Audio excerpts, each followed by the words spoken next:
Hey, it's Jessica here, and this is part 3 of my 5-part series on how I overcame a binge eating disorder. If you've missed part 1 and 2, I will put the link down below in the description so you can watch those videos first. However, like I mentioned in the other videos, these different parts that are coming up, the tips that I'm sharing with you are in no particular order of importance because I feel that they are all important.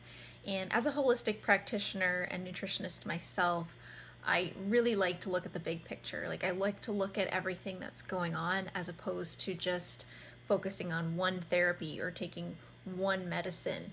The body is a complete unit and there's so many different factors involved. So that's how I like to look at things. And like I've said before, everyone's case is different. What works for one person might not work for another. However, I hope to provide you with something that might help you in some way. So always check with your doctor, always speak to your doctor first, but here are my tips that have helped me. So I have a couple today. The focus of this video today is called shift. So it's shifting our thoughts to a positive direction. So instead of always saying, I struggle with this, or I can't get over this, or this is in my way, or binge eating is holding me back, I recommend to start shifting your thoughts and shifting your words.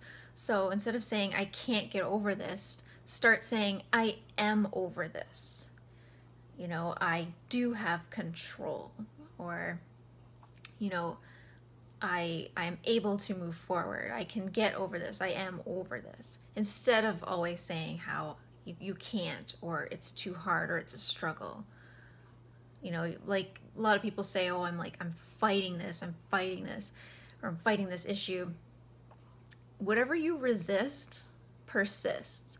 So I would stop fighting things. Start shifting it into more positivity, into more love. Say, this problem is a learning lesson for me. It's something for me to learn from. I love it. This is great. And instead of always making it negative. So I propose to you to shift your thoughts, shift your mindset in a different direction, and you will be amazed at over time how this changes your life. Secondly, volume foods. Okay, so if your binge eating comes from a lot of feelings of hunger, make sure you're including a lot of your high volume foods. If you've seen my other videos, I talk about them as being large in quantity, high in nutrients, and low in calories. So they're very, very good for you, and they're very filling, right? So they also are usually your vegetables, like your cucumbers, your celery, spaghetti squash, jicama root, rutabaga. Those foods are so low in calories, but they are so filling, and you can eat lots of them in larger quantities. So if you feel like you need to feel full, make sure you're eating your volume foods, because if you were to go and eat, say, your conventional chocolate bar at the store, or you were gonna go have like a bowl of ice cream or a granola bar that's full of sugar, like your just conventional food, packaged food, for such small amount, it's so low in nutrients and so high in calories that that's not going to sustain you or make you feel good. In fact, you're going to be just as hungry like an hour later because it doesn't provide you with much. It provides you with those quick, simple sugars that are absorbed very quickly, and then you're hungry again. And did you get any vitamins and minerals from that?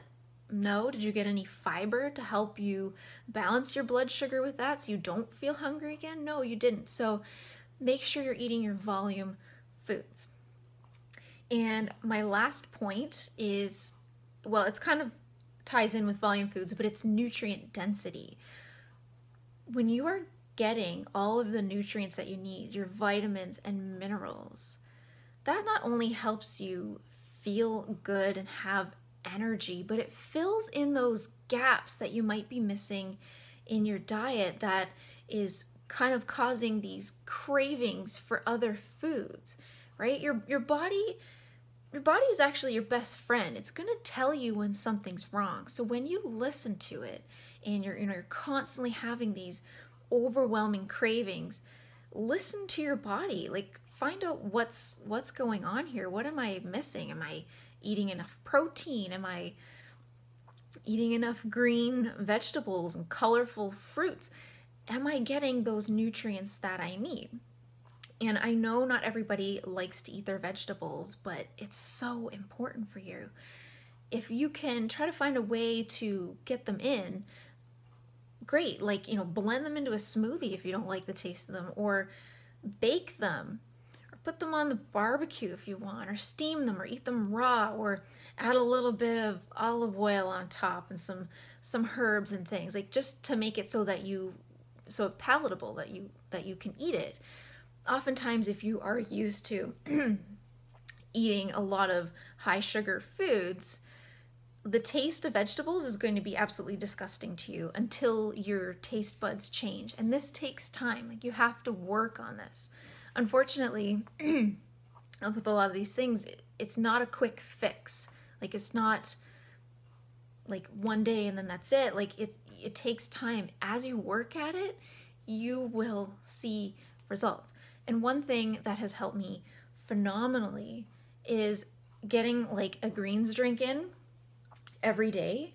So it's a powder form that you can mix into your water, even though it probably looks disgusting. It looks like green pond water or something, but it actually tastes really good. Like, these different companies that make these things add natural flavors and natural sweeteners, so it actually tastes like a juice. Like, it tastes like a nice drink, and it is full of vitamins and minerals, and it helps me with my cravings.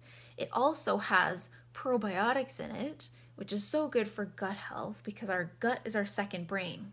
These two things talk, so you need to make sure you're taking care of your digestive system. And certain companies also add adaptogens into their greens powder. So you're not only getting your vitamins, your minerals, your probiotics, antioxidants, you're getting adaptogens. So these herbs, essentially, they nourish the adrenal glands. Like, they help the body cope with stress. So if you are somebody who experiences a lot of stress, or you have a lot of anxiety, adaptogens help you just kind of come to like a common ground, like a common balance level where you feel like everything's okay. Like, I feel so much better. I can handle this. That's what adaptogens do. They are absolutely phenomenal. Always, always, always check with your doctor, of course, before you take anything or any new supplement. But I can't stress enough how important getting like greens in like this. Like, if you feel like you can't eat your vegetables, at least get a greens powder to help you with your cravings and to help you feel just better overall. So I put a link in the description for my favorite, the one that I like to order. So if you want to check that out, that's in the description. And I will check in with you tomorrow for part 4 of my 5-part series.